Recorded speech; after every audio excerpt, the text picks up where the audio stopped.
In this tutorial, I am going to show you how to add multiple lines in single cell in Microsoft Excel. Sometimes it becomes very important for you, so don't forget to watch full video.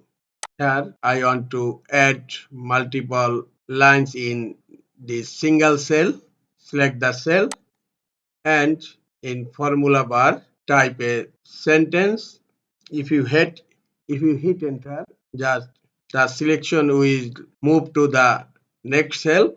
Again, select the cell and I am going to make it large. Select the cell and click on formula bar. Press Alt and hit enter. Now type the next line and hit enter. And look, the two lines are added in a single cell. In this way, if you want to add the third line, select the cell and then click on formula bar. Again, press Alt and hit enter. Now type the third line and now hit enter.